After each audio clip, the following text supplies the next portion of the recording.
For July.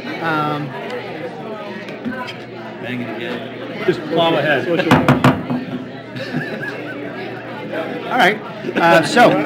It is my privilege and honor to introduce you to Reverend Celeste Hemmingson. If you all would mind rise.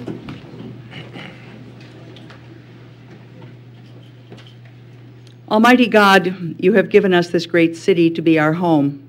We humbly beseech you that we may always prove ourselves a people mindful of your favor and glad to do your will. Bless our city with honorable industry, sound learning, and pure manners. Save us from violence, discord, and confusion, from pride and arrogance in every evil way.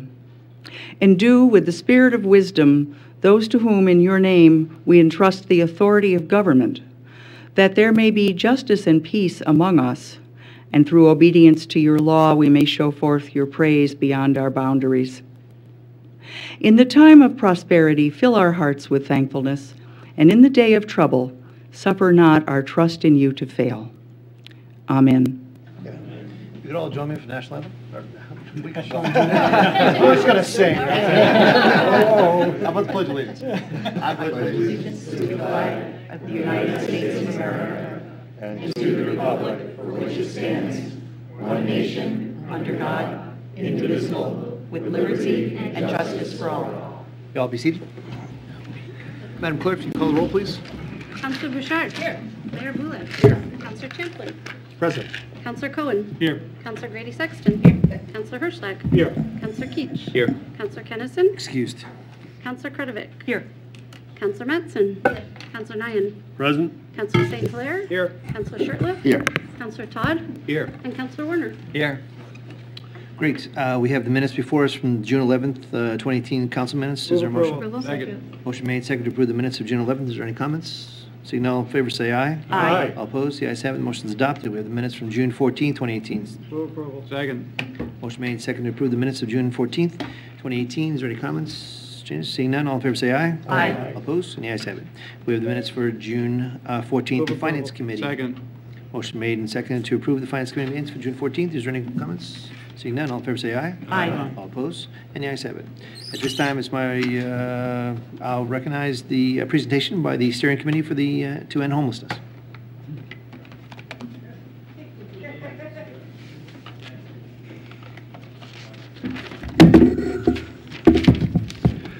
Good evening, Mr. Mayor, You didn't think it would members be of the that fast, council. did you? That was very fast, yes. Glad I showed up on time today. My name is Tim Sink. I'm with the Greater Concord Chamber of Commerce. My name is Rosemary Hurd. I'm with the City of Concord Steering Committee for the Plan to End Homelessness and also Catch Neighborhood Housing. So thank you for your time evening. In general, strategic plans serve to highlight areas of disagreement or lack of clarity around mission and vision, create a platform from which change can be leveraged, and or identify the actions that are fundamental to a plan's implementation and success. So strategic plans, they're living and breathing documents, and the City Council in 2014 adopted a plan to end homelessness that focused on 5 goals, and you all have the memorandum and supporting documentation dated June 14th. Consistent with best practices, in October 2017, we embarked on a plan to end homelessness refresh, and that was facilitated by Amy Lockwood from Circle Consulting. As a part of that undertaking, the committee reviewed the accomplishments against the plan as well as a refresh of the priorities under that plan, and we're delighted to have an opportunity to bring you up to speed this evening as to where we are. Many of the members of the committee are here with us this evening at the back of the room. Please raise your hands. And Tim is going to lead us along in where we are on the accomplishments. Yes, just very briefly, we have made some progress since the initial plan was adopted in 2014, and you have the summary report. But in May of 2015, the Resource Center moved to North Main Street. They expanded both in physical size and in the services they offer, offering laundry facilities, free shower, and better access to services for the clients.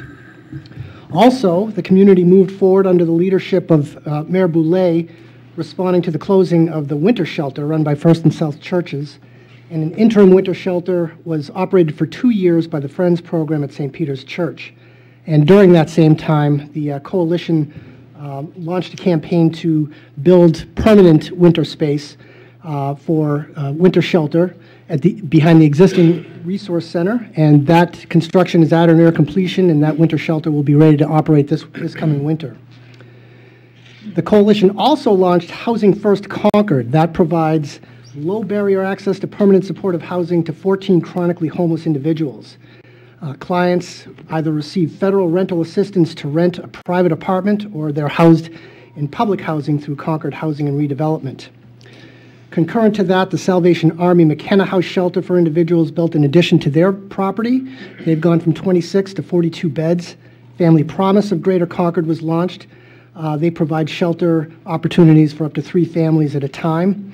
And the Crisis Center of Central New Hampshire received an extreme renovation, and they increased their capacity from 13 to 24 beds. The coalition has worked hard to educate the community and the different service providers on what is happening in the homelessness community.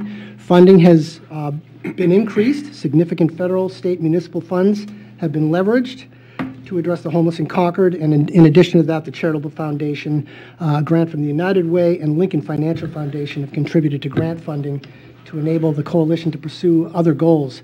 So just in a nutshell, a number of organizations, including but seriously not limited to the coalition, have been working together to address some of these issues. There has been great progress. There's still plenty of work to be done, but we think we're moving in the right direction.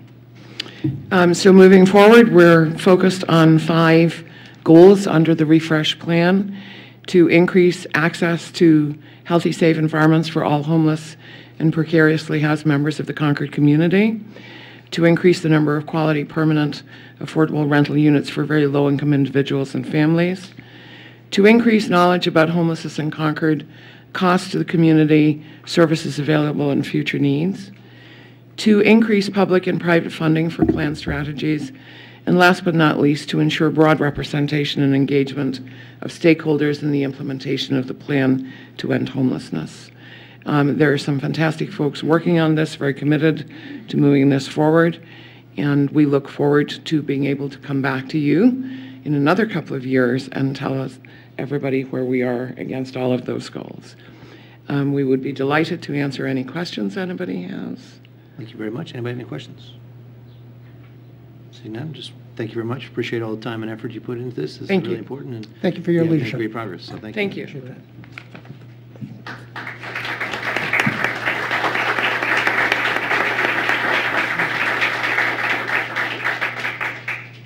We don't usually applaud, but for that one, why not? Okay. Can I have a motion on the consent agenda? Move approval. Second. Motion made, second to approve the consent agenda. Just simply note that item 21 and 22 have been removed, and on item 8, Councilor Bouchard has declared Rule 6. So with that, is there anybody else have anything for consent? Seeing none, all in favor say aye. Aye. All opposed? The ayes have it. The consent agenda is adopted. Since we have a lot of people here who are interested in energy policy, with your permission, I would like to have our clerk read item 48, please. Go out of order. It's a resolution adopting a goal of 100% renewable energy for the City of Concord. A revised resolution was submitted to you in your packet today. Thank you very much. I'll recognize Council Warner. Thank you, Your Honor.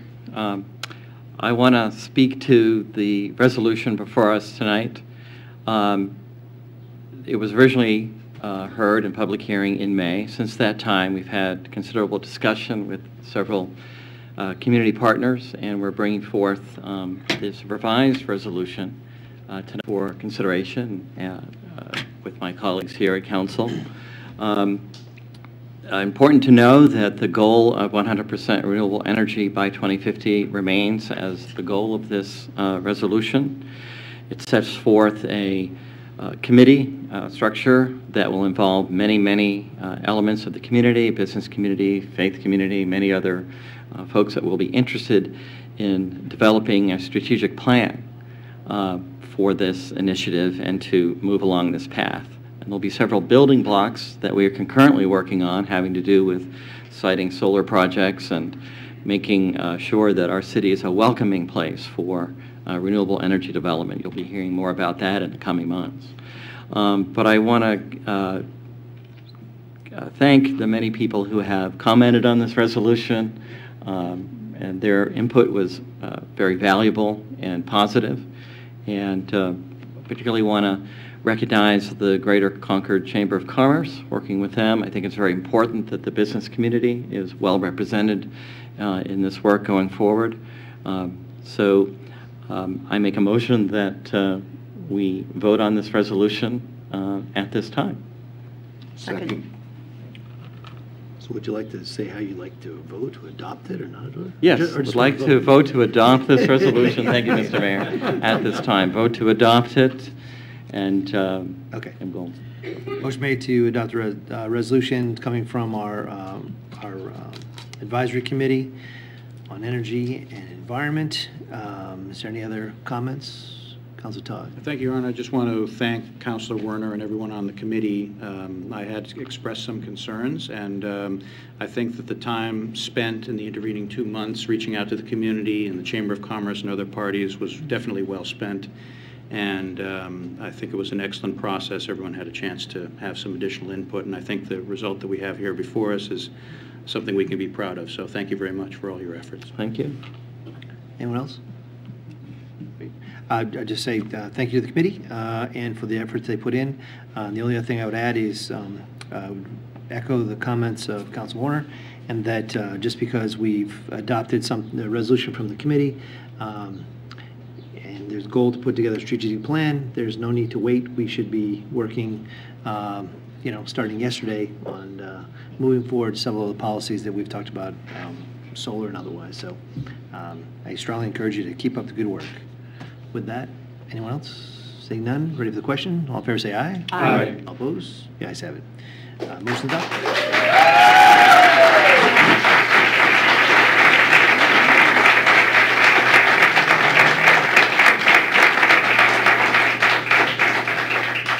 Okay, no more clapping, okay? Everybody got it out.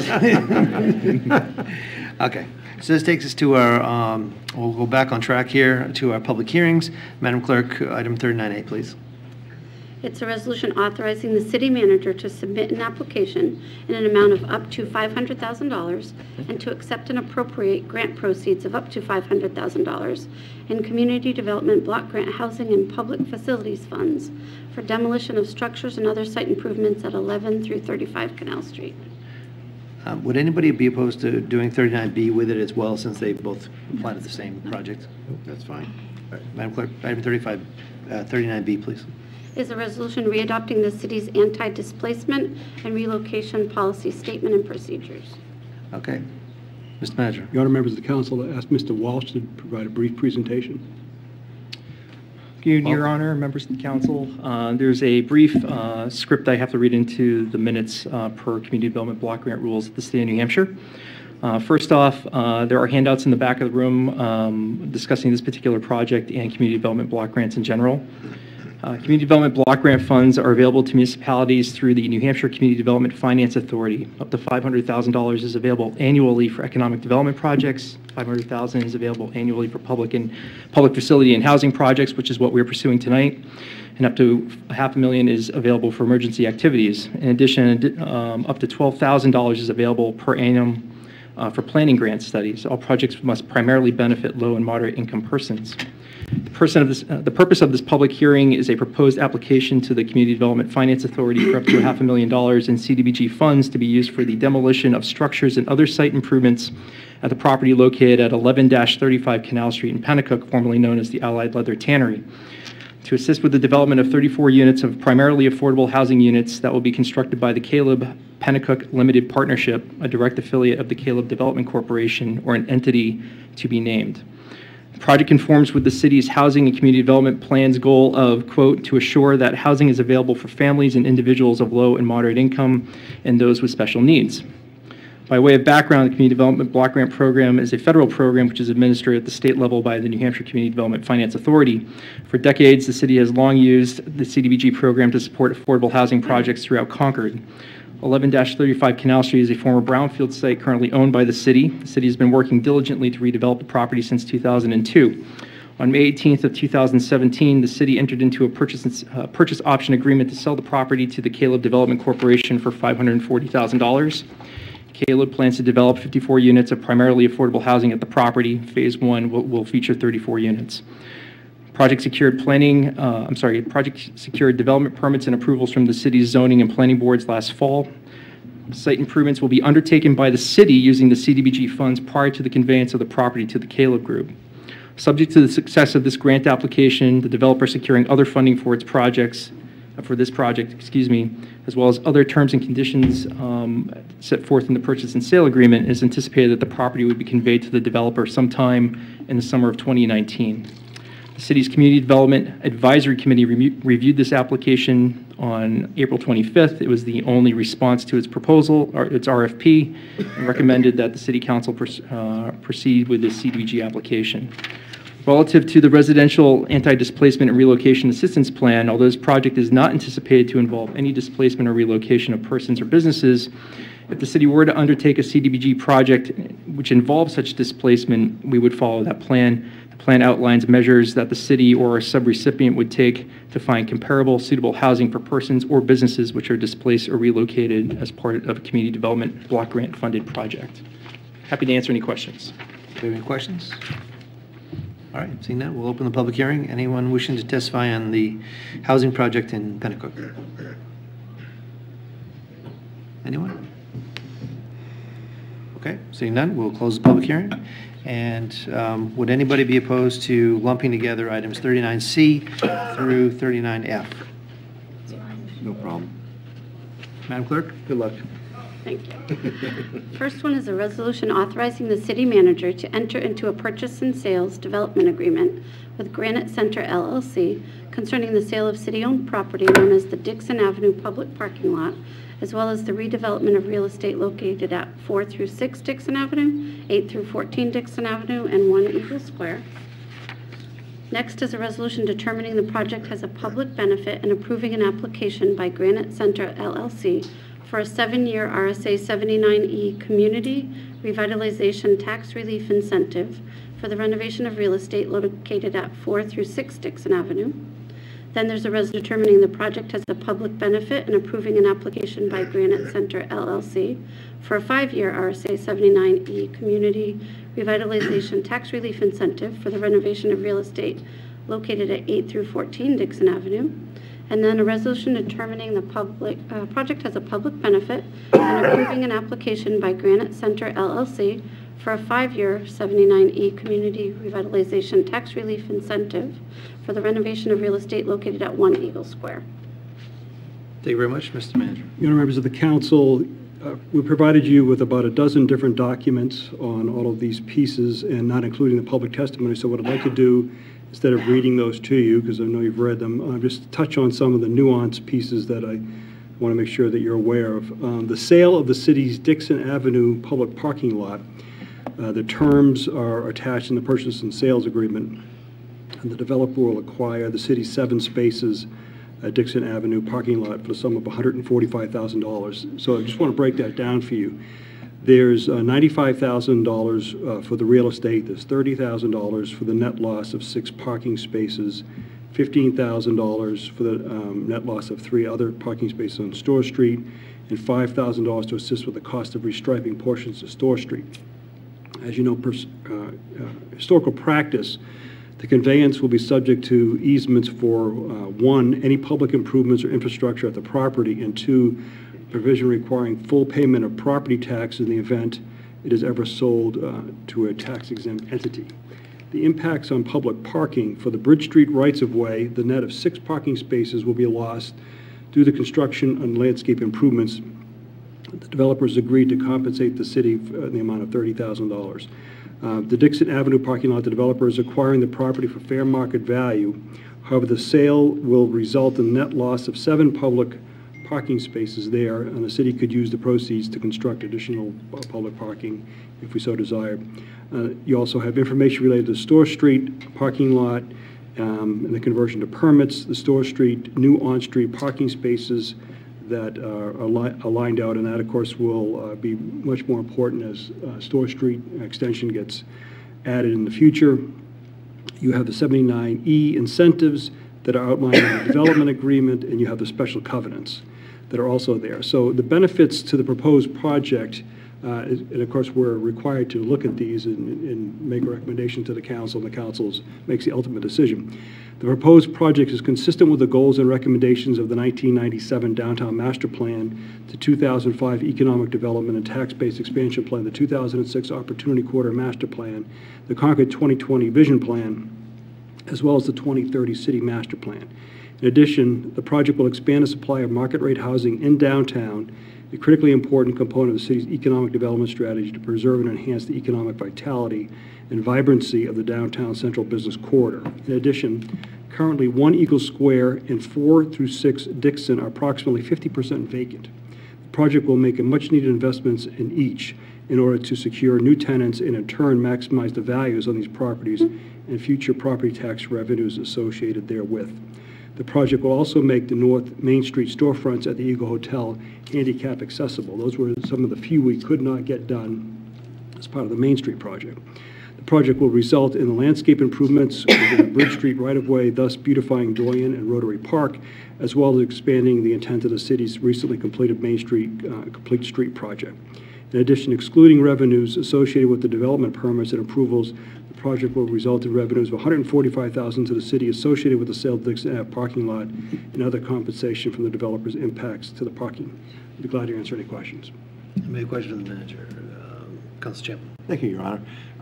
Mr. City Manager, we received some public testimony in writing that questioned whether the compensation of $5,000 per space was adequate. Could you just explain how we arrived at that figure? Let me ask the parking guru to come forward with the analysis.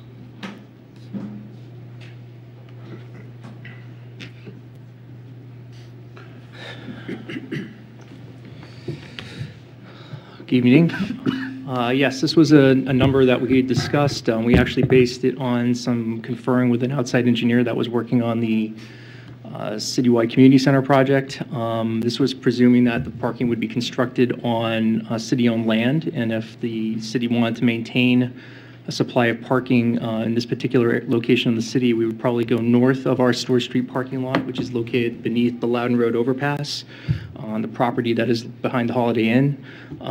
If the city council felt there was a need to do that, which we may not need to do that in the short term, but maybe in the long term, especially given the opportunities that we may have to add on-street parking on the Store Street, which could be up to 30 spaces. So that's where the number came from. Anybody else have any questions? Okay, see no questions. We will open the public hearing on any one of these items. Who would like to testify?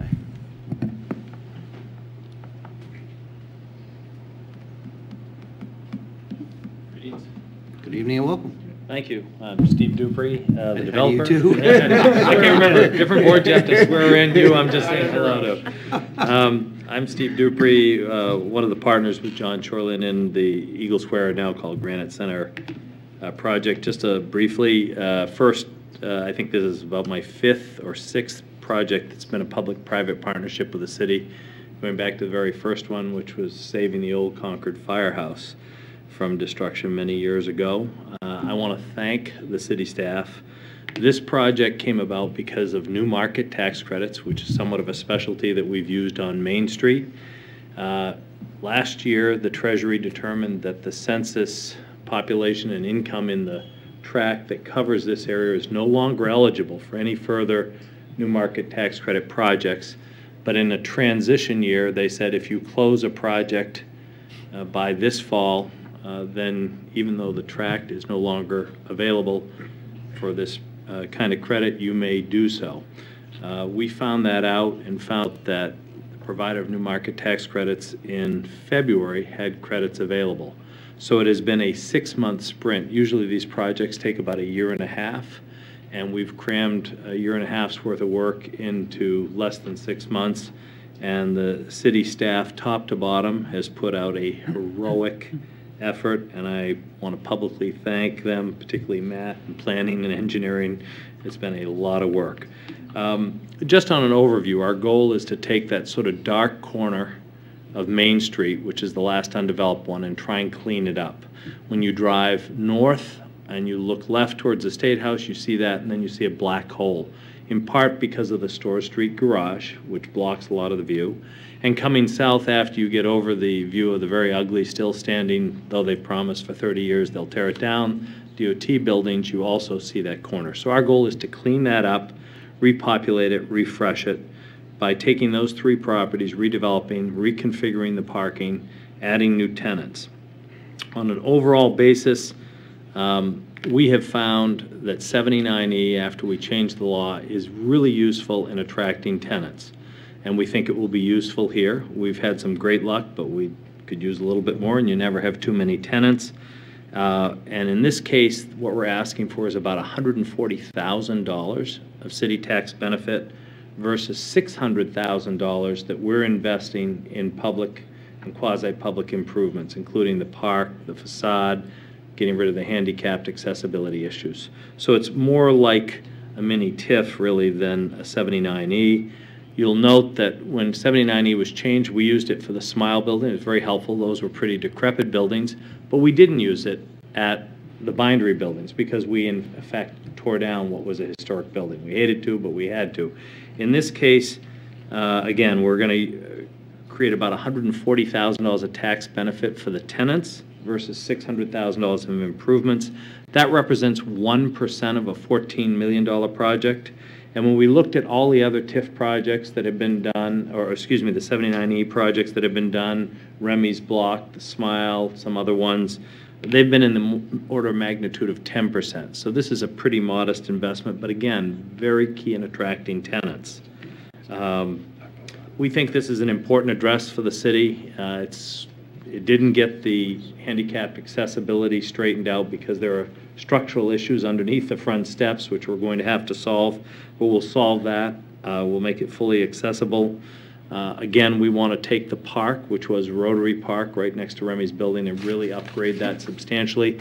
And part of our goal is to create a real pedestrian access from Main Street down to Store Street.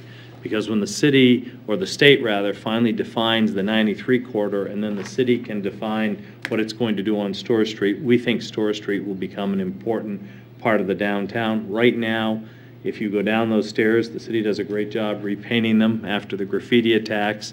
It's kind of tough to get people to park under the Loudon Road street because it's dark. We're going to clean that up and dress that up. It's also, we hope this project will serve as a catalyst. For example, we're going to rent the lower level of 14 Dixon Avenue out to Tom Balin, and so move his antique gallery because he has redevelopment plans for that block. Remy has plans. He wants to move north from his first building to what I call the Thorns block and redevelop that, and we're going to create more parking availability and accessibility. So this has been an important tool. I think one of the great pieces of news we have, even though they got a better deal than I would like to give, is we're moving, it's the first State Department moving back downtown since Hugh Gregg was governor and moved all the state departments out of downtown.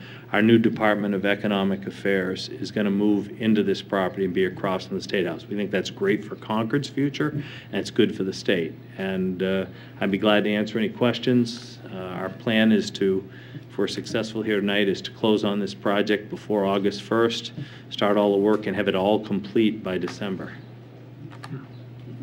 Okay, we'll just go around. Council Bouchard. Thank you. The project is very exciting. And I appreciate the handicapped accessibility you're doing along Main Street, but the back of the building where you enter from Eagle Square, it needs a railing or something. It needs something. A railing would help.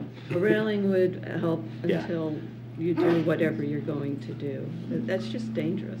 It is dangerous. Ultimately, for those of us around before the first Eagle Square iteration was done, it's been through many. Right now, that's the Historical Society. I was on the board when we bought that building. The thinking was the museum would be so successful, we better protect our future and buy that. Turned out museums don't work the way they did 30 years ago. The Historical Society still has the Hamel Center and owns 7 Eagle, but we hope that the work we're doing around the neighborhood will be a catalyst for further development. Maybe the state will either build a new garage or tear down that garage, and we create access into the back of that building. So the. Could you mind just bring the microphone a little closer? I just want to follow up. So the Eagle Square building, One Eagle Square, that's the one you're That's buying? right. So the back of One Eagle Square, not the ramp going up to the state garage by the old Right. museum, but the back, those three. Down to the restaurant. The restaurant and the hairdresser and the Right. tailor and everybody else Right. in there. The back entrance. Yeah. Will that become safe with a railing at least? It will at least have a railing. There's no way to meet in the short distance. Believe it or not, the city property, the city owns Eagle Square right up to the top step. We own from the top step down. There isn't enough distance between the back door going into the restaurant and the lobby and the top of the stair to meet the ADA ramp Railing would status. be But a great. railing we can do. We're actually going to redo the lobby substantially. It won't look anything like you see now. Great. Thank you.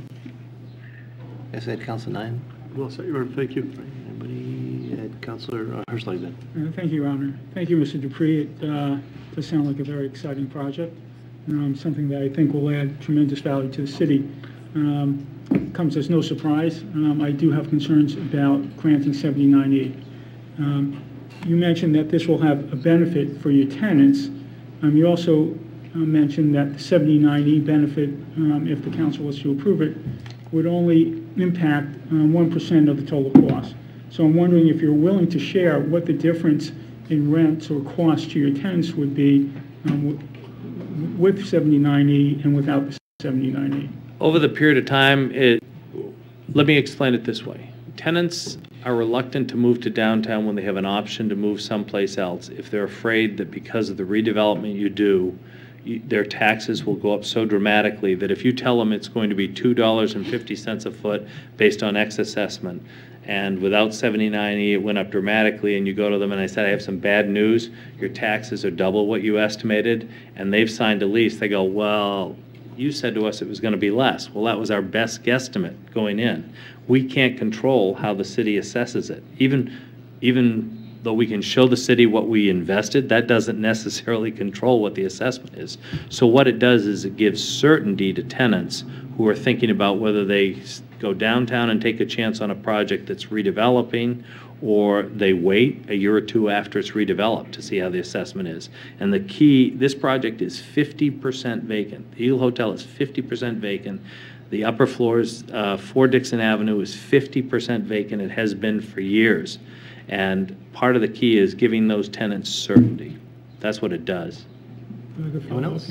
Oh, we have a follow-up. Thank you. Thank you, Mr. Dupree. So I guess I'm not quite clear on the difference between having that first 5 years of certainty followed by how is that? Something beats nothing. A lot of tenants, we try. My philosophy is I'd rather hit singles all day than try for home runs, so I tend to go for long-term leases. And if I can say to a tenant, at least for 5 years, here's what your tax assessment's going to be, here's how it's going to impact your rent, we're pretty good at sales, and we can convince them to take a ride for the second 5. And then if I could just have one more. Sure, one more follow-up. Thank you.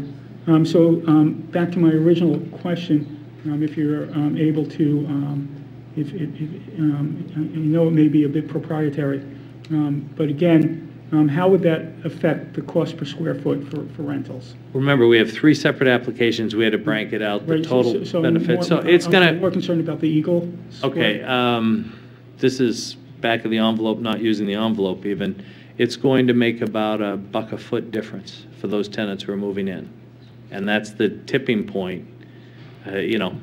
Hindsight will tell you that I think Concord made a grave mistake when we took the industrial land on Chanel and Regional and we made it available for offices.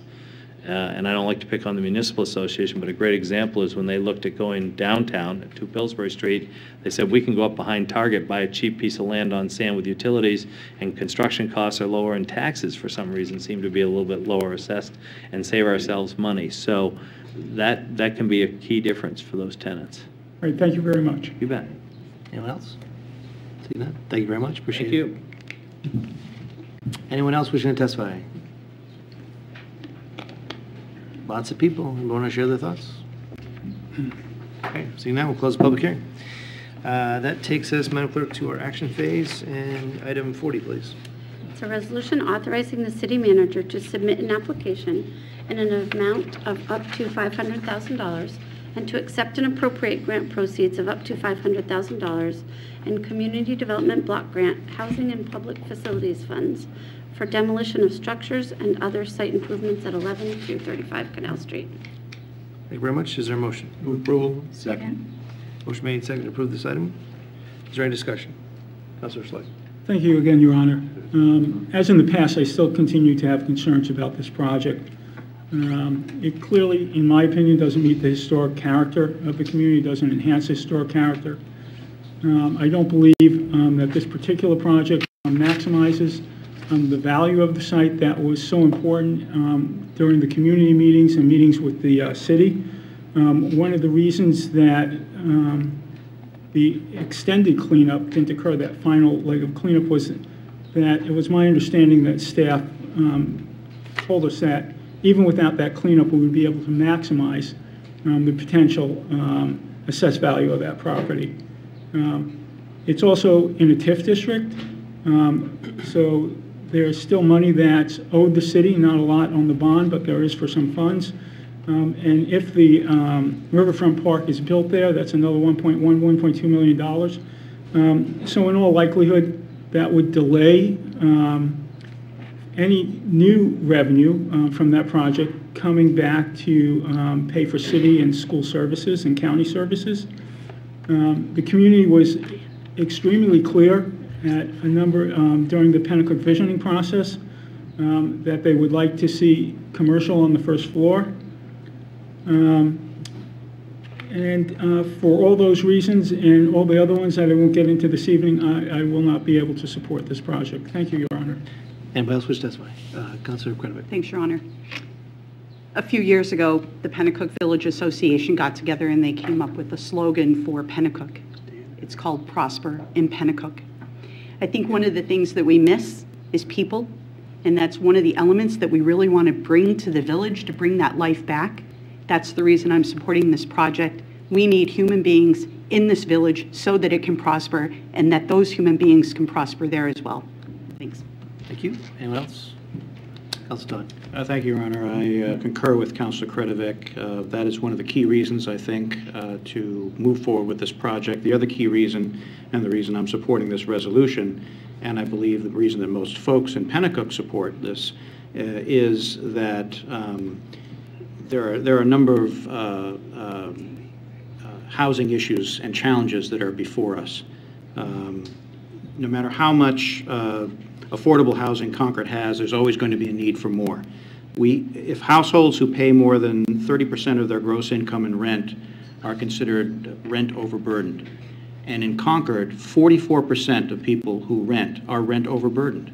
So there are a lot of people out there who are having challenges making ends meet. And these are the people that I think we have a duty to try to serve. Put it to you another way. The folks who might want to move from Laconia when the Concord Monitor moves into the former Rivco site and puts their printing presses there, they probably would love to move into a future tannery apartment. So these are housing options that we need to make available for real folks with real jobs. And if, in fact, this apartment complex might, in the areas of the what-ifs, turn out to be a mismanaged building, well, first of all, I looked at the track record of the Caleb Group, what the projects they've done so far. They have 29 or 30 projects out there. I don't see that any of those are problematic. They're a nonprofit developer. And I would have no problems contacting the Bill Carter, who is the former minister and board chair of Caleb, or the Caleb president if this project got built and became problematic. I think that's really the solution here. The solution is not to avoid this project based on unsubstantiated guesswork. It would really be like if I was saying, you know, I really need a new car, but I'm not going to buy a new car because I'm worried it might turn out to be a lemon. And maybe if I wait long enough, I'll get lucky and someone will give me a new car or I'll win a new car. I don't think that's the kind of planning that we can utilize moving forward here. We can't apply that kind of logic for Pennacook. So there's a number of other reasons and concerns that I'm also Not going to stay tonight, but happy to speak to any folks that out there that have questions or concerns at any time. Thank you, Your Honor. Thank you. Anyone else? Councilor Rutherford. Thank you, Your Honor. I couldn't speak any more eloquently to this motion than Councilor Todd has, so I'll simply echo his remarks. Thank you. Thank you. Okay. Anybody else? Okay. Seeing none, are we ready for a vote? Okay, Madam Clerk, if you call the roll, please. Absolutely. Mayor Boulay? Yes. Councilor Champlin? Yes. Councilor Cohen? Yes. Councilor Grady Sexton? Yes. Councilor Hirschlag? No. Councilor Keach? Yes. Councilor Kretovic? Yes. Councilor Mattson? Yes. Councilor Nyan? Yes. Councilor Slayton Hillier? Yes. Councilor Shirtliff? Yes. Councilor Todd? Yes. Councilor Werner? Yes. And Councilor Bouchard? Yes. Having received the necessary two-thirds, the motion is adopted. Madam Clerk, item 41, please.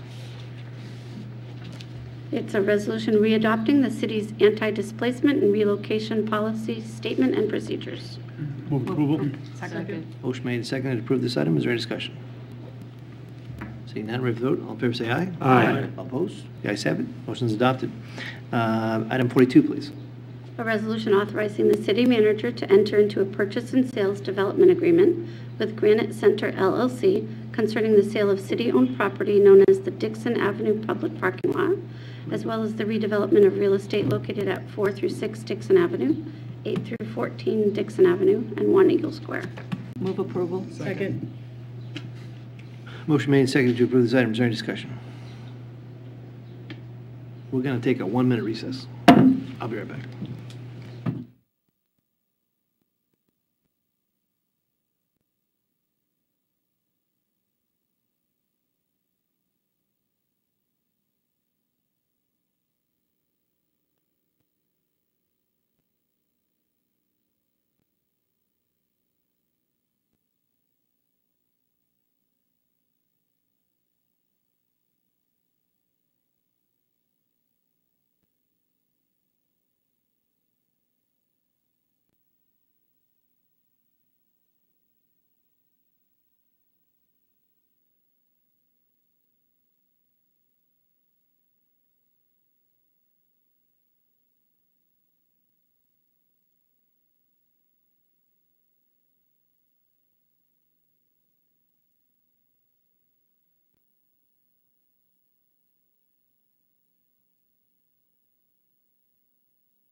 Sorry. We have a motion, and motion has been made and seconded for approval of item 42. And we're ready for the question, correct? Yes. Okay. Councilor Grady Sexton declares Rule 6 on this, and otherwise, all in favor say aye. Aye. All opposed? The ayes have it. Madam Clerk, item 43, please. A resolution determining the project has a public benefit and approving an application by Granite Center LLC for a 7-year RSA 79E Community Revitalization Tax Relief Incentive. Move approval. Renovation of real estate located at 4 through 6 Dixon Avenue. I should have just stopped. Second. Motion made, seconded to approve this item. Is there any discussion? Councilor Hirschlag. Thank you, Your Honor. Well, I think this is an important project, and Mr. Dupree has a record of building projects that have enhanced our community. I'm not comfortable with providing 79E. Now, Mr. Dupree's tonight suggested that the major concern is certainty for his new tenants and controlling unknowns as to assess value and how that would impact their leases. So while I am not willing to support providing 79E tax relief for the project, I would certainly be willing to have a discussion with Mr. Dupree regarding a pilot for those 5 years that would lock in a guaranteed payment that would not change based on the value of the property. Thank you, Your Honor. Thank you. Any other comments? Council Chamberlain. Thank you, Your Honor. RSA 79E has been an important economic development tool for this city and for a lot of communities around the state. We can, I'm kind of flabbergasted that we're going to try to shave and work around 79E when 79E has had just great benefit for this city. The idea is to stimulate and encourage economic development, just like this project. And for that reason, I'm going to vote in favor of this motion. Thank you, Your Honor. Thank you. Anyone else? Nobody? Okay. I would simply just encourage you all to vote in favor of this. I think this is something that I think you heard from the manager, brings a lot of positive to our city. I think, as Council Chamberlain stated, that we have successfully used this tool, where we have very, very few tools to use economic development-wise to incentivize someone to redevelop our downtown. And I don't need to rehash all the things that the manager said, but I would tell you that one of the things that's always bothered me is the fact that when we did the Main Street project, we were unable to bring a few of the entranceways into to the storefronts, the retail establishments, into compliance with the ADA. And I think the fact that this project brings those entities in compliance with the ADA is something that benefits the whole cities, and it truly does welcome everybody, and the benefits are, I think, well, they speak for themselves. Second thing I'll say is there are questions around the financials. So to be clear, that we have approved projects dating back to 2008 where the city didn't even require or even ask for any financials. At that time, the state law, which was in compliance, that they have to meet public benefit. And it is clear in the memo that it was stated that I think of the 5 items of public benefit, that these projects meet all 5. So the financials were submitted in this case.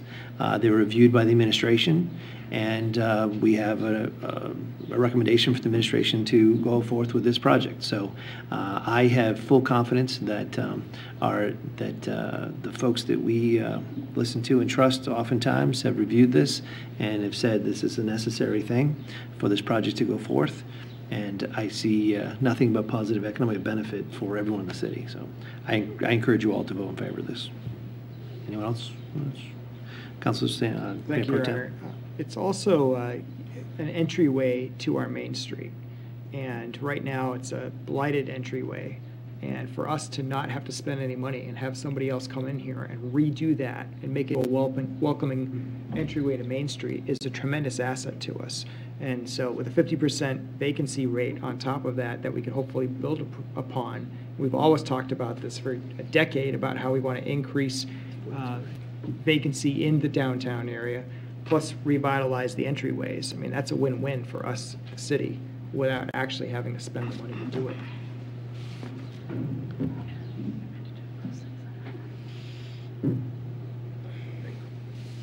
Thank you very much. Thank you. Anyone else? Okay, seeing none, let's have a roll call on this one.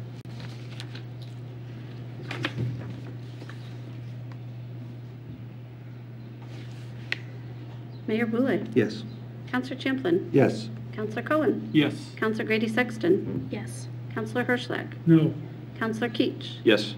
Councilor Kretovic? Yes. Councilor Mattson? Yes. Councilor Nyan? Yes. Councilor St. Clair? Yes. Councilor Shurtleff? Yes. Councilor Todd? Yes. Councilor Werner? Yes. And Councilor Bouchard? Yes. And the motion is adopted. Madam Clerk, item 44, please. It's a resolution determining the project has a public benefit and approving an application by Granite Center LLC for a 5-year RSA 79E Community Revitalization Tax Relief Incentive for the renovation of real estate located at 8 through 14 Dixon Avenue. Move approval. Second. Motion made and seconded to approve this item. Is there any discussion? Seeing none, ready for the question. All in favor, say aye. Aye. All opposed? No. The ayes have it. Councilor Schlegel voting no. Item 45, please. A resolution determining the project has a public benefit and approving an application by Granite Center LLC for a 5-year RSA 79E Community Revitalization Tax Relief Incentive for the renovation of real estate located at 1 Eagle Square. Move approval. Second. Motion made and seconded to approve this item. Is there any discussion? Ready for the question? Councilor Grady Sexton declares Rule 6 on this. All in favor, say aye. Aye. All opposed? No. Motion is adopted with Councilor Schlegel voting no. That takes us to our reports. Madam Clerk, item 46. It's a report from the traffic engineer on behalf of the Transportation Policy Advisory Committee regarding a referral from Councilor Bouchard about a constituent concern on the revised alignment of the Old Loudon Road Portsmouth Street intersection. Thank you very much. Mayor Pro Tem? Thank you, Your Honor. The council may recall Councilor Bouchard and I received a number of complaints about the new alignment of this intersection, especially on Election Day. Many people approached us at the polls to talk about their dissatisfaction with the new realignment. As such, Councilor Bouchard had written a referral to TPAC to ask them to look at some proposals to help alleviate the turning situation. It's just a narrow intersection with a very harsh turn. And while they were hearing that and discussing proposals during the budget cycle, this council had approved to allocate $15,000 to look at that intersection if there were any ways to improve that. TPAC met recently, and I attended the meeting, and they recommended either one of two options. They didn't mind either option B or C, which is contained in your packet. I am going to recommend to the council that we adopt item C. Item B is a very minor change on one corner. Item C opens up both corners to allow a wider entry point to allow cars to turn better. The cost between the two is nominal. Item B was $7,000. Item C is $11,000, both well under the $15,000 we appropriated. I say let's do it right the first time and do $11,000. You can't go to item B and then decide if now you want to widen it to item C. It won't cost the incremental $4,000. It'll almost double the cost. So let's just spend the $11,000, fix it right the first time, and hopefully we don't have to revisit this issue again. So my recommendation is to adopt the report, and I'll make a motion to adopt item C on this report. Second. Thank you very much. Motion made by Mayor Pro Tem to adopt item C, seconded by Councilor Bouchard. Is there any discussion? Seeing none, ready for the question. All in favor, say aye. Aye. All opposed? The ayes have it. Madam Clerk, item 47, please. A water demand management study presentation. Mr. Manager. The honorable members of council could take 2 minutes to set up for the presentation. 2-minute recess. Thank you.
Welcome, and if y'all just mind introducing yourselves and talk to us all about water. Sure thing. My name is Chip Chesley. I'm the General Service Director. And to my right is Marco Philippon, our Water Plant Superintendent. And we both want to thank you for taking some of your time this evening. I recall the last time Marco and I were up here at this table, we were reviewing with you the Water Master Plan. And in part, the Water Master Plan tells us that ultimately Concord's going to outgrow its current water supply, and we're going to need to go to the Merrimack River. And that's going to cost us about $18 million to get that additional supply in today's dollars. So tonight what we'd like to do is to discuss with you how, as we as a community can better manage our demand for water and to delay that capital expenditure into the future. We recently completed a study, and Marco's going to go through the recommendations of that study, but I'm pretty excited in that there were 5 recommendations of that study, 3 of which are already in place. And that gives us 2 to complete. Another 2 that are to complete. One of those 2 is pretty well underway. So I'm going to turn the mic over to Marco and let him go through the study, and then open it up for any questions that you may have afterwards. All right, great. Thank you, Chip. And Honorable Mayor and members of the council, thank you. I promise I'm going to keep it down to 7 minutes, right? I was told it's going to show up in my review if I go more than 7, so I promise you I won't do that. 7 slides, other than the intro and the end, right? So it's going to be quick. So you're probably asking yourself, what is a demand management plan, right? What is it? Well, we take a look at where the water goes, how the customer base is divided up, what are our customers made up of, how do we compare to other utilities nationally in water consumption, and ultimately, finally, recommendations of what we can do to promote efficiencies. That's what a demand management plan is in essence. Why does Concord need a demand management plan? Well, we need it to understand our water system demands and our patterns. It'll give us the ability to identify strategies in which we can maximize existing water supplies, allowing us to be as efficient as we can with the supplies that we have and foster economic development. So if you take a quick look, this is the demographics of our customer base. 82% residential, right? 82% residential. We think we have quite a few governmental institutional, but when you break it down, what our customer base is, we are predominantly residential. Okay. Next piece, how do we compare nationally? In Concord, in a gallons per capita per day, so on a per person basis, when we go through the math, I won't bore you with the math, that's going to take more than 7 minutes. We consume 85 gallons per day on average. Okay, so it's 85 gallons per day, and that's per person, not per household. Pretty good number. Nationally, that is 75 gallons per day. So we use a little bit more. There is also a national conservation movement in place. Massachusetts adopted the Water Management Act, and they're targeting 65, the drive to 65. And California recently announced by 2022, they're targeting 55 gallons per capita per day. Okay? So that's how we stack up, right? So how does this affect our current supply? Our current water supply, we have a maximum capacity of 10 million gallons per day. That's how much we can actually push into the system. 3rd largest plant in the state, 10 million gallons per day is our maximum capacity. Okay. In that regulatory environment, when we get to 90% of maximum supply on peak days, which we're pretty much in that peak weather pattern, we have to have additional sources identified and planned for. Okay? So at the current rate of 85 gallons per capita per day, we're going to need to have a plant additional source identified and constructed by the year 2042, not all that far into the future, at a cost of today's dollars of $18 million. That's what it's going to cost to build that additional plant. Okay. So using the math, what does conservation do for us? If you look at the historical max day charts, right, you can kind of see the red line shows us there's our max capacity, 10 million. Keep in mind that 9 line is relatively important. Once we get there, we've got to have another source identified and construction underway. So what happens if we actually reduce some of the consumption?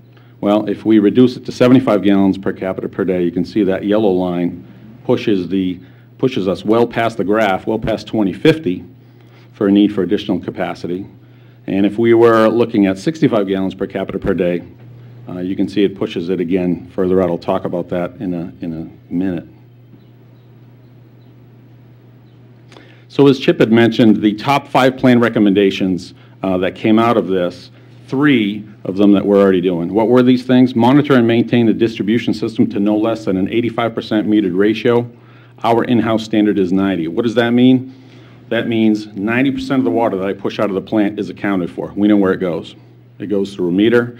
It's not leaking.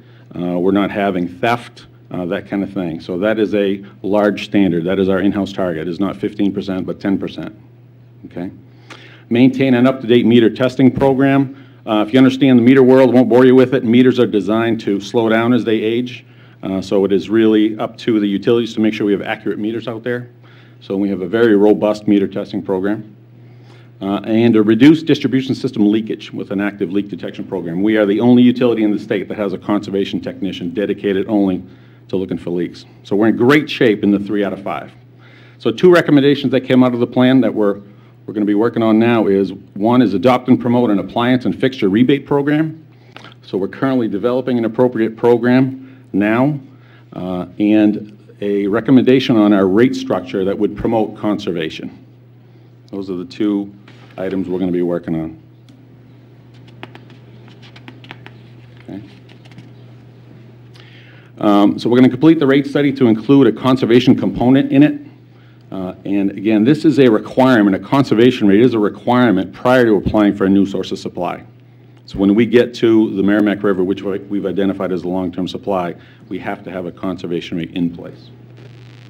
And then we're going to initiate a rebate program for appliances with the highest usage, which are toilets and clothes washers. Okay, and we're still working on how we're going to do that. Okay. So the rebate program will be in a partnership with EPA and WaterSense. So again, it'll be a partial rebate for toilet replacements for an approved WaterSense unit, and a partial rebate for a clothes washing machine that is also an approved WaterSense unit. Rates, again, we're in the process of looking at that now. Our current rate structure is a declining block rate structure. You're familiar with that. Our base allows for 3 CCFs, which is 100 cubic feet, and that is the minimum. I think we've heard a couple of times there is no credit if you use less. So right now, the rate structure, if you use less and you do conserve, if you are less than the 3 CCFs, you pay the same minimum amount every month. Okay, so we'll be looking at that. And it doesn't reflect the true cost of water. With a declining block rate, as we're using more water, if we remember the year 2016 where we were pumping a lot of water, and I was actually pumping from the Kentucook, which I am now, the rates actually were getting less expensive as we were producing more. So again, the current rate doesn't reflect the true cost of water. So we're looking at that as well. So what are the benefits, the true benefits of this conservation of Concord? Well, the source has been identified, and it's going to be the Merrimack River, ultimately. So with the current population growth pattern and consumption level, if it stays at the 85 gallons per capita per day, by 2042, we'll need to have an additional supplemental plant built and in service. If we're successful in getting down to 75 gallons per capita per day, that pushes that plant out to the year approximately 2070. And if we get even more beneficial and we get down to 65 gallons per capita per day, that puts us out to approximately the year 2100. Of course, that's if a brewery or anything doesn't come in, which we would obviously deal with. So that is the benefits, and that's what the demand management plan looks at, right? We take a look at what we're doing and what conservation can do for us. So with that, I think I'm at about 8 minutes.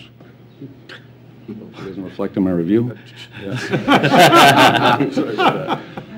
So if anybody has any questions, I'd be happy to answer any questions. Thank you. Councilor Keach. Thank you, Your Honor. I'm just curious, if I look at slide 7 with consumption, between 2000 and 2016, it's like a pretty erratic graph. What is that all about? Yeah. So what this is, and remember the kind of the last peak, that's right around the year 2016, right? Remember the drought year. So these are peak days. So what happens is, on average, when you look at our water system, we average 4 million gallons per day. On average, that's a yearly average. So in the wintertime, it might be 3.2. In the summertime, like a day like today I'll push about 6.4 million out. So in 2016, really hot, really dry for a long period of time, we were peaking in the 8 range.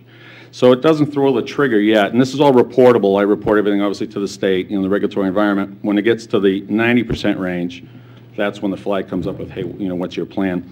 So the low years are really wet years, is what it is. Yeah. Okay, thank you. Yeah. Councilor Warner. Thank you, Your Honor. So it seems to me that the big issue is assigning the true cost of water, and the economic incentives do not currently exist in terms of enticing conservation or using economic mechanisms to achieve conservation. What do other communities do? Are there other communities in the state or in the region that have that are models that have assigned what you would think would be the true cost of water? Actually, yes. Portsmouth, for instance, right now is the leader in conservation, where they are stressed with supplies.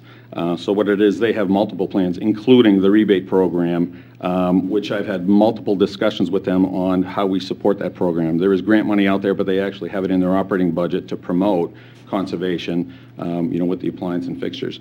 They actually have a very aggressive rate structure, an inclining block rate, separate irrigation rates, relatively aggressive, on how they go about it.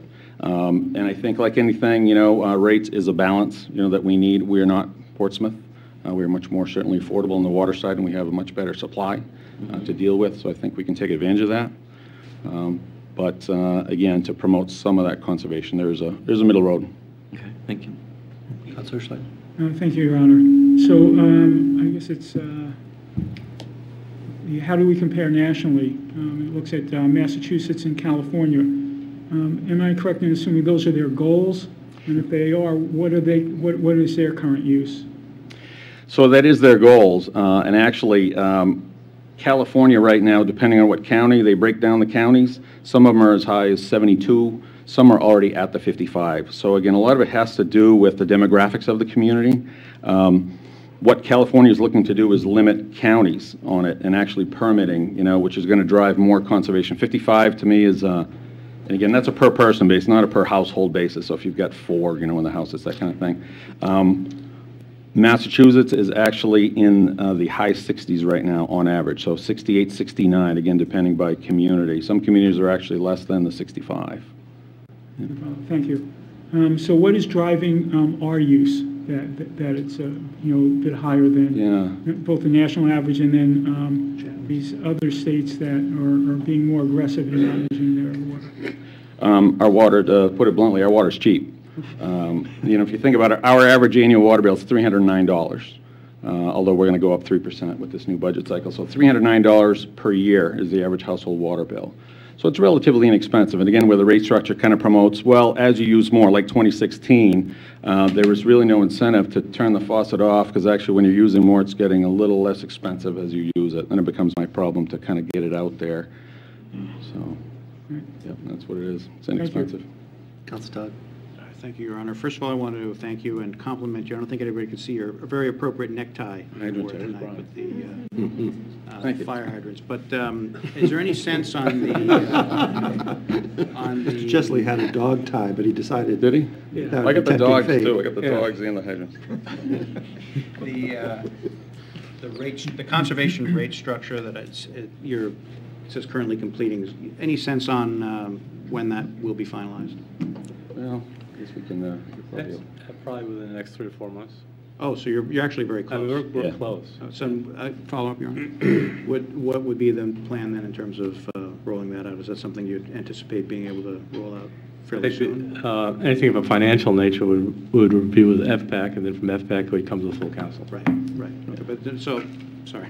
The point is, though, that you're actually very close to that. So within a year or so, we could actually see that come through and so forth. Okay, Absolutely. thank you. Thank you. Councilor Champ. Thank you, Your Honor. By virtue of my seat on the Chamber of Commerce board, from time to time, I'm part of discussions about extending our water to Bow Junction, or making some sort of an arrangement with Bow in that regard. Did your analysis take into account, the impact of that kind of arrangement on, when we would need additional water supplies? No, we did a couple of things, though, and we tied it into population. So if there were something that were going to happen where we were going to take on an additional area or additional population, it'd be easy to kind of put it into our model. Okay. But did we take it into consideration when we did this? No. All right, thanks. Thanks, John. What else? So the last time we did this was about 10 years ago, if I remember correctly? About 2008? Could, yep. Right. So, so this is just a kind of status update, I understand, and you'll be back to the final report. But if I remember correctly, there were like 7 or 8 different outcomes that you could achieve depending on what type of rate structure you put in place. That's correct. Right. So, but you've decided already that this is which one you'd like to move forward with. So, in other words, when we get the final report, will we see all the various options? Yes. With the outcomes, or are you just bringing us one particular? No, we would share with you you're absolutely correct. There's a menu as to where do you want to go, and sometimes people think conservation and economic development are diametrically opposed. Perhaps I think if you can look at part of your base and conserve on a residential portion, that gives you more availability on your industrial base to develop in industrial and commercial accounts. And again, recall the slide, 82% of our accounts are residential, so that's a big influence. But then again, you'd also take a look at where your water is actually going. How much is going into the residential portion, how much is going into commercial, how much is going into institutional. So all that's taken into account. Okay, thank you. Anyone else? All right, we look forward to the final report. Thanks so much. Thank you. Okay, that brings us to comments, requests. Anybody like to share anything? Councilor Warner. Thank you, Your Honor. I just want to acknowledge that the Kent Street Coalition organized a rally outside of our City Hall this evening that calls attention to some of the immigration issues that are happening on our border. And I want to say that we appreciate the passion and the concern of many Concord citizens. I think that Concord has earned a well-deserved reputation for being a very welcoming community, and I have no doubt that we will continue to be a welcoming community. But I did want to acknowledge the efforts of the folks here that were outside the building and here in the chamber tonight, and to recognize them and to thank them for their efforts to bring this to our attention. Thank you very much. Welcome to our city council meeting. We saw you. We all saw you outside. Appreciate your bringing attention to a really important issue. And being an election year, I sure hope that that those who are running for state office and our 2 federal delegation members have sure heard your voices tonight, and I hope they heard them loud and clear. So thank you for being there. Appreciate it. And the singing was nice as well. Anybody else have anything? Councilor Ursuline. Yeah, thank you, Your Honor. Just following up on this issue. As a council, we rarely chime in on social issues. But this is an issue that I feel is particularly important. I think, I believe that as a country we've handled it very poorly. Unfortunately, there's many people in this country that also feel the same as these folks do, and I hope my fellow council members. So I'm looking for a little guidance here. Would this be the type of issue that the council could approve a resolution that came from these folks or that came from a council member to state our concerns about the way the immigrants and their families have been separated? Well, it's always the council's prerogative to do anything they wish. about 11 years ago, when I first became mayor, I generally made a policy that, and I will share with you that there's not a month that goes by that I don't get a resolution from some organization. Some are climate change, election reform, pro-gun, anti-gun, school choice, safety in schools. I mean, the list goes on and on and on of the resolutions that I get. If we, for instance, lit up the City Hall with a different color for every organization that asked us to shine a light on City Hall, it'd be multicolored every day of the week. So what I thought is far more effective is that each one of us are elected, and we each have a voice. And I would encourage each one of us, like I've done, to, if you're passionate about something, to speak out, to exercise your rights, to talk to people who in the community, whether they be folks running for office, federal people, but be active, speak out. But as a council, we've just never taken it up, and that would be my suggested course of action. I can tell you that on a personal level, I think Council Warner summed it up pretty well.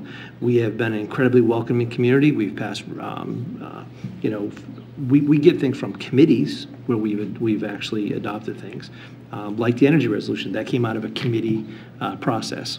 So I have no problem with those things. But you know, I mean, when it came to the climate agreement, I spoke out. I know other individuals have done that. We've participated, and I've already gotten to personal arguments with members of our community over just this issue, because I think it is absolutely wrong, which I think so many other people do, of separating children from families. I think it's wrong what's going on. Those are my personal opinions. But I just don't think we need to do it as a collective body. So, but if 8 people think we need to do that, then that's your prerogative. Thank you, Your Honor. Anybody else? Okay. Anybody else? Just to follow up on, I think what we can do locally, and what I went and spoke to our chief of police about is making sure that our police don't start doing the work for ICE. That our police department focuses on being Concord PD and not officers for ICE. And it's my understanding they're not doing that. They get enough to do on their own, and that's not something that they're going to be doing. So I think that's a really important step for Concord right there. Thank you. Anyone else? Anybody else they want to share? Councilor Chamberlain? I'll just say that as a supporter of our immigrant and refugee community, that we're in an interesting place as a country. A couple of weeks ago, I opened up the Wall Street Journal, and there were 2 front page stories. One was about the issue at the border with families being broken up, and the other story was how we're not generating enough people in this country to fill the jobs that we have, and that our birth rate has declined, and the anticipation is that we won't have enough people to fill jobs. So there's a disconnect in terms of our ability or our desire to welcome in the workforce that we actually desperately need in order to continue our economic development. So I think that we have a lot as a nation to hash out around this issue. Thank you. Okay. Councilor Crederick. Thank you. I just want to lighten the mood for a minute. My father's on a bucket list tour. I took him ziplining the other day. You guys can all sit down and relax if you want. Today's his 86th birthday, and it's his first public meeting that he's ever attended. Oh. Maybe you could stand up.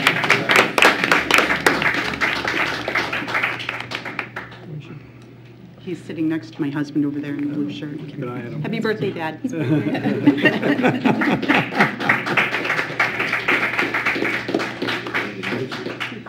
Okay. Just so you know, if you don't have to videotape it, you can go on to Concord TV and you can watch it. And you can watch it live on Facebook. Cool. There you go. Mr. Manager, do you have anything? No, sir. All right. That takes us to our suspense items. We have the 2 items have been removed for suspense. Madam Clerk, item 21, please. It's a report from the Deputy City Manager concerning the proposed repair plan for the discontinued portion of Silk Farm Road through the St. Paul School campus, and it was pulled from consent by Councilor Hirschlag. Thank you very much, Councilor Hirschlag. Thank you, Your Honor. I pulled this just to, first I want to thank the city in pursuing the agreement that we have with St. Paul's in getting this road back up to the standards that they agreed to when they signed the agreement with the city. And but I also want to point out that some of the thoughts in the report really aren't relevant to the agreement. Whether or not the road was constructed properly, or whether or not there's a lot of people who use it, or whether or not the fire department can or can't, or feels that they can or can't utilize that road in an emergency, isn't what the agreement addresses. The agreement is very clear. The only consideration in the agreement for St. Paul's to maintain that road is to maintain it in a consistent manner or better than their other internal roads that are used for emergency vehicles, pedestrian ways, and bicycle traffic. Thank you, Your Honor. And once again, I just want to thank the city for pursuing this. Okay. Move to accept the report. Second. Oh, I make a motion to... No, we already got it. You're all set. Thank you. Okay, motion made and seconded to approve the report, accept the report. Any other? Seeing none, all in favor say aye. Aye. All opposed? The ayes have it. Motion is adopted. Item 22, please. It's a report from the Deputy City Manager of Finance recommending approval of the proposed 2019 membership rates for the Beaver Meadow Golf Course as recommended by the Golf Course Advisory Committee. And it was pulled by consent by Councilor Hirschlag. Councilor Hirschlag. Thank you, Your Honor. I want to thank staff for putting together the rate sheet that they gave us. I'm wondering if they could also do a comparison for daily rates. And then the other question I had, and I'm not necessarily looking for an answer this evening, is how did they come to this rate structure? Did they feel that, why is it important to be less expensive or not the same price or more expensive? What was the criteria that was used, and were there any models from other communities that they looked at when establishing these rates? Or was it just important to have a lower rate, and how was that determined? Was there a percentage used? Was there, I guess I'm interested in knowing how those rates were established. Not that I agree or disagree with them.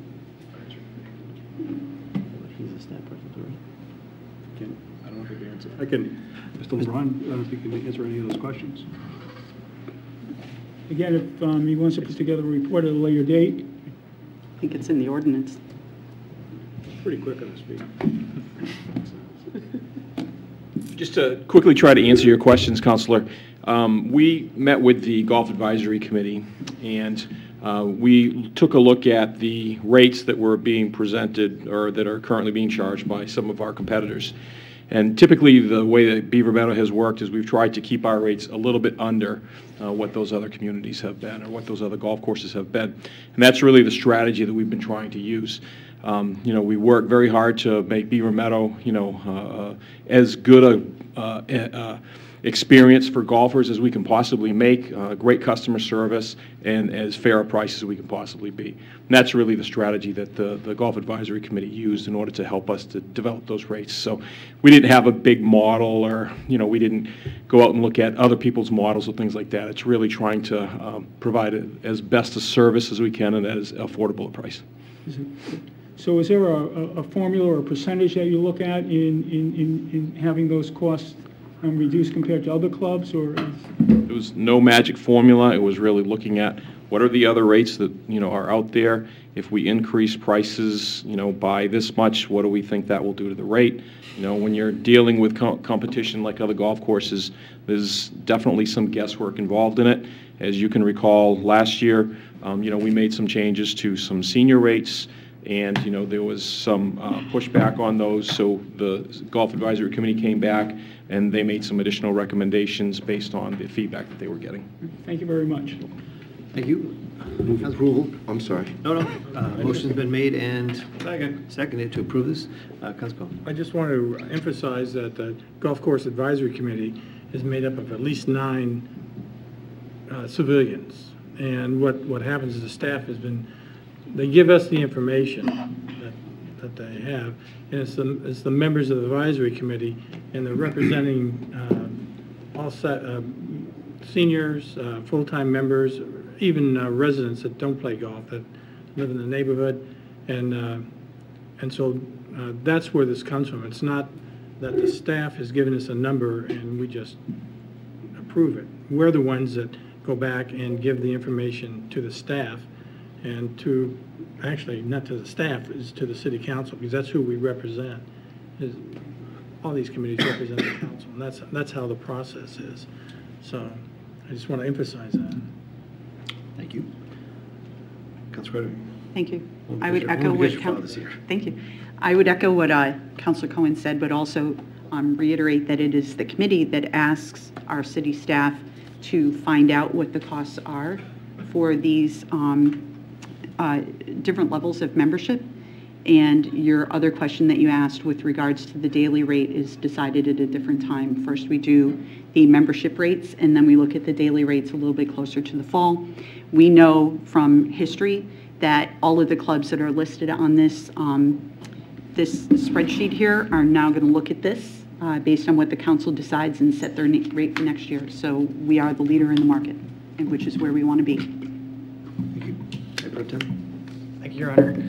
I noticed the collegiate rate is different than the young adult rate, and the young adult rate is a really wide margin between 19 and 39-year-olds. And I wonder, for future reference, I'm going to support this, but you might want to look at, the 19 to 21-year-olds that aren't in college, and see whether you might want to give them a similar rate as the collegiate rate. That might be in the military.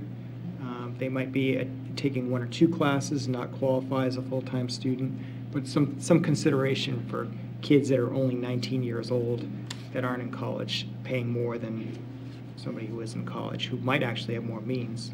But of course, I'm not part of the committee, so I don't know what you consider.